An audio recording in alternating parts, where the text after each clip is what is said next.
like to make. What has been the success of your Freedom Riders for raw milk? Where are you going from here?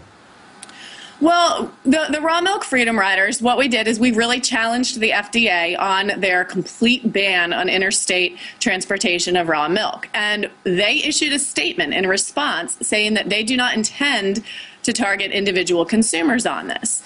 And that, that's a response. It's not a satisfactory response because we're not going to stop until the ban is completely lifted. It's absolutely ludicrous that in a country that calls itself free, we cannot, or our farmers cannot travel across state lines for raw milk. And we're going to keep going with it until it's challenged more than that. Another part of the reason we did it is to bring some attention to the issue because, the average American doesn't realize that the FDA has criminalized farmers and parents who transport raw milk across state lines. And so when people realize just the kind of control that the FDA has over us and our food supply right now, they get really upset.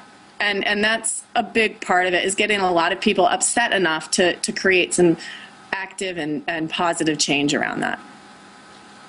Liz, you said a food renaissance is happening. It is. And I'm seeing that myself as somebody who's just starting to graze the surface of it and been watching it for a few years.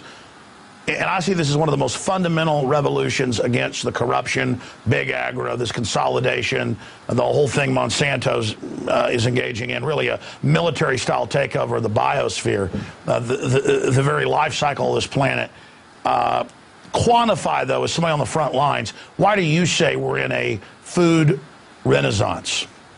Well, I say it because people are coming back to wanting really good food.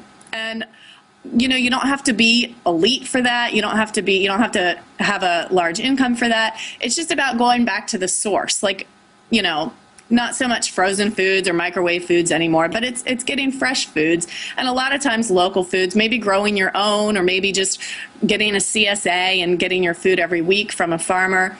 But it's for people this new experience of tasting really good, really fresh food and including raw milk. It just tastes extremely good and much better. It's much better than the conventional, in my opinion. Of course, everybody's got their own taste, but that's what the people in this a lot of people would rather have a MSG-filled Hungry Man or something instead of eat something right off the farm that tastes a lot better. That's their opinion. But you should have a right. I certainly see a huge concerted crackdown, intimidation across the board, trying to mop up these burgeoning organic farms and things that are springing up. But I see in the communities I talk to that being a backlash and causing an even bigger backlash. The system's backlash is triggering an even bigger backlash against it, and it's really a wake-up call that, wow, this big agri takeover is really a sinister plan. Well, perhaps, but what the good thing going for us is that every time there's a big crackdown on raw milk or on an organic producer or something like that, it brings more people to fresh, local, healthy foods, raw milk. So it's actually the way that the government and the big industries are shooting themselves in the foot. Sure, their crackdown is causing a backfire. So you agree, you're seeing that? Yeah, absolutely.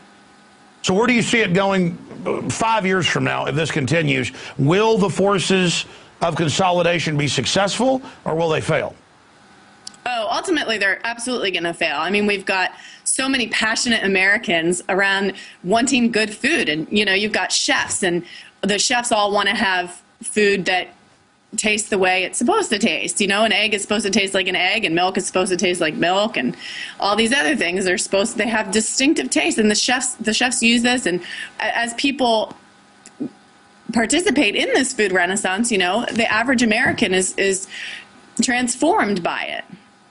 And there's no way that they can hold back the tide of Americans who want good food. Well, that's good news. Liz Reitzig of Food. In fact, let me give people your website up there. I was reading it off the screen.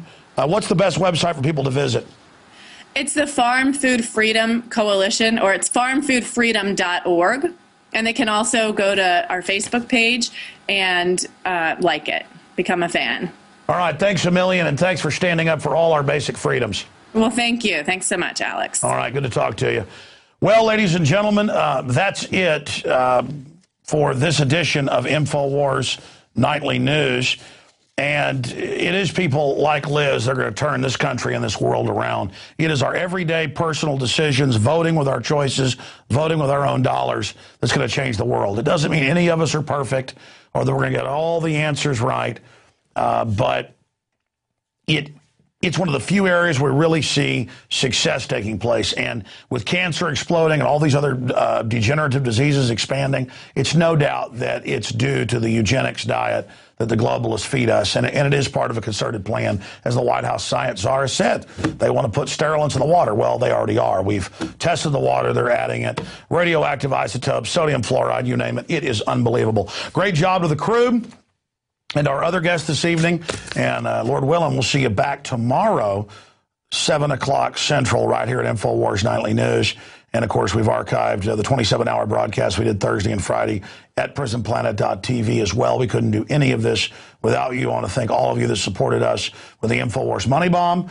And though the woods are lovely, dark, and deep, I have miles to go before I sleep. I'm going to now leave here and go to my home and do at least 3 hours of Coast to Coast AM this evening with George Norrie, coasttocoastam.com. I'm Alex Jones signing off for now from the front lines of the Infowar.